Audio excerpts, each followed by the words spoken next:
This recipe dates back to 1969. It's an unusual recipe. It's for a meatloaf that's cooked in a pot roast style. So you surround it with par-cooked vegetables, bake it in the oven, and then it produces as well its own sauce that you pour over the top. There's a few little steps, but they're not difficult, and it's really inexpensive to make. I've made this a few times now at work, and the plates always come back clean. It's a crowd pleaser, and it's sure to become a family favourite. And this is how I do it. To start with, I parboil the vegetables. So you'll need 3 largish size carrots and 3 largish size potatoes and 1 medium onion. I like keeping the vegetables into sort of chunks so they hold their shape a little bit and they look quite attractive when the pot roast is served. And with the onion, I just cut it into half-moon thick slices. Pour over some water. I changed pots, my pot wasn't big enough. So I put the vegetables on the stove, bring it to the boil. Once the vegetables have come to the boil, reduce the heat just slightly and let them boil away for about 10 minutes if you've cut them thick like I have. 5 minutes if you've cut them thinner. We don't want them fully cooked, just sort of like parboiled. After the vegetables have been boiling for 10 minutes, strain them but don't throw out the water. Well, it's now stock, because you'll need 1 cup of this liquid, well, this vegetable stock, and to that we add 1 teaspoon of beef stock powder or a stock cube, and we just stir that to dissolve and set that aside. Preheat your oven to 180 degrees Celsius with a fan, so a moderately hot oven. And in a small bowl, combine 1 good tablespoon of finely chopped parsley, 1 teaspoon of salt, and 1/2 teaspoon of black pepper. Mix that together and set that aside as well. I should have shown you the vegetables. With the vegetables, they're not tender, they still show some resistance, but they're par-cooked, they're half-cooked, or 3/4 of the way cooked. Now you'll need a dish to put the pot roast in, and it doesn't have to be that big. I'm hoping this one's big enough. And just grease it with some oil or some butter. I prefer butter.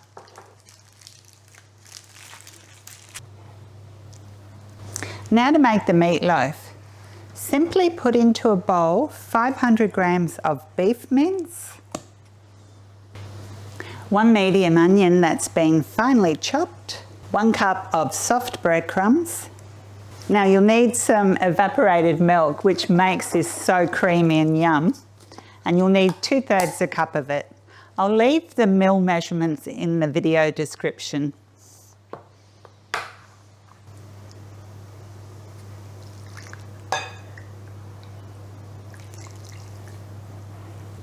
Just 1/2 teaspoon of mixed herbs. You've got to know a recipe's old when they use mixed herbs. I don't know why mixed herbs went out of fashion. It's a really lovely mix.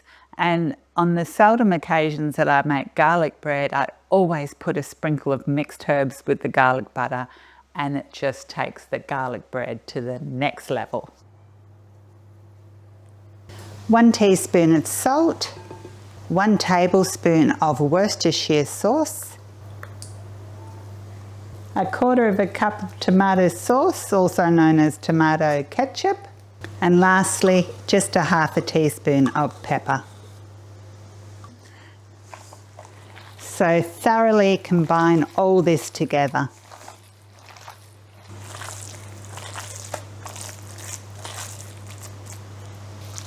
And then you want to shape it in sort of like a meatloaf form.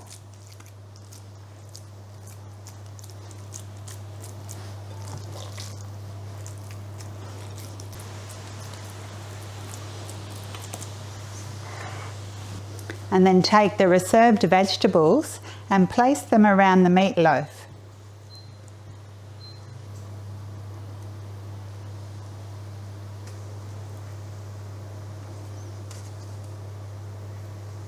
Sprinkle with the parsley, salt and pepper mixture all over the vegetables.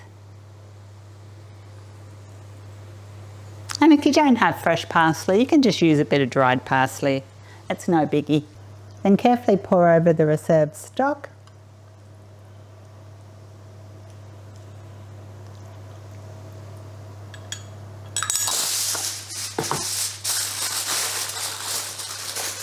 Cover well with aluminium foil, and seriously, I'd use a bigger dish than I do because I know I'm going to have leakage, but that's okay.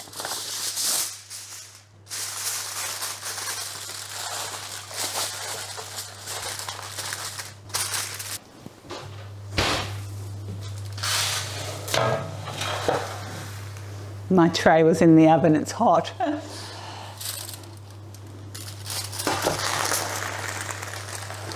Place it on the tray and pop it in the oven for 1 hour. I'll see you back here in an hour. Now don't get a shock when it comes out of the oven because it will look anemic, but we're going to fix that up by popping it back in the hot oven uncovered and browning it up for 10 minutes while we make the sauce. Carefully remove the alfoil.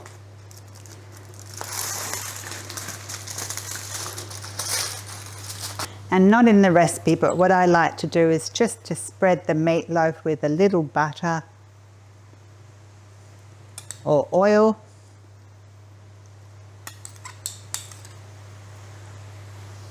Now the whole thing goes back in the oven uncovered for 10 minutes to brown up.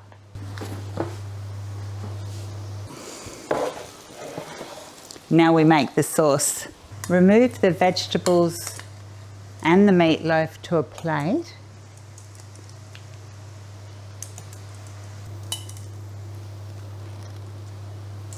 And carefully remove the meatloaf to the serving plate as well.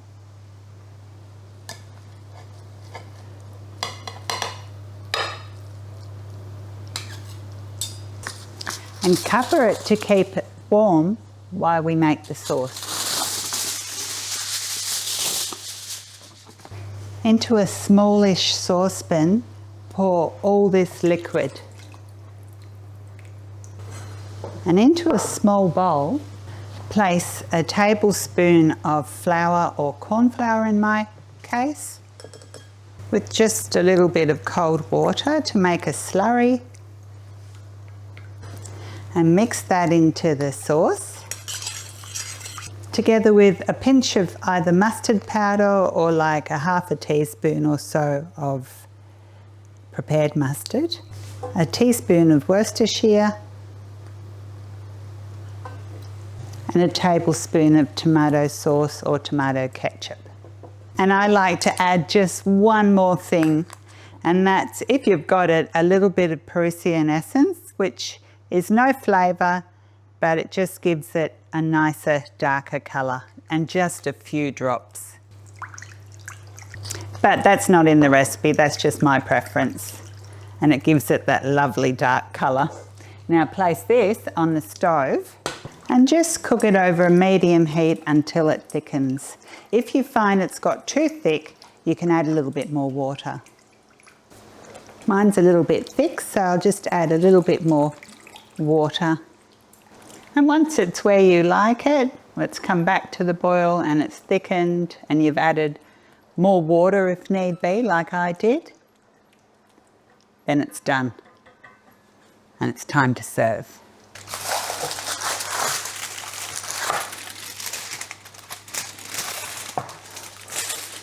So what I like to do is just put a little bit of the sauce over the meatloaf, so it looks good.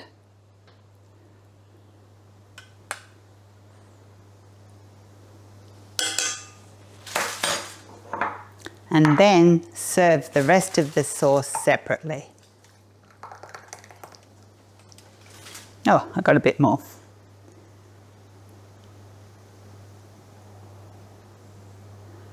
And there you have it, a beautiful meatloaf and pot roast veggies. And this is actually for dinner tonight, so I will slice it a bit later, but I want to show you how tender those vegetables are. They're just so cooked, so beautiful. And it smells delicious. Thank you so much for watching. I'll get some footage when I dish it up later for Mike. I actually haven't made this one for him before, so it'll be interesting to see what he thinks.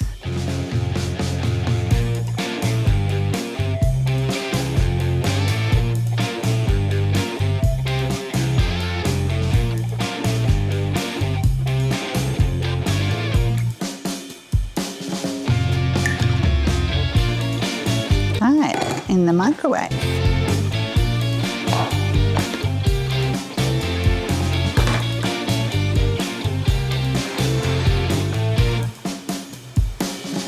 Yum.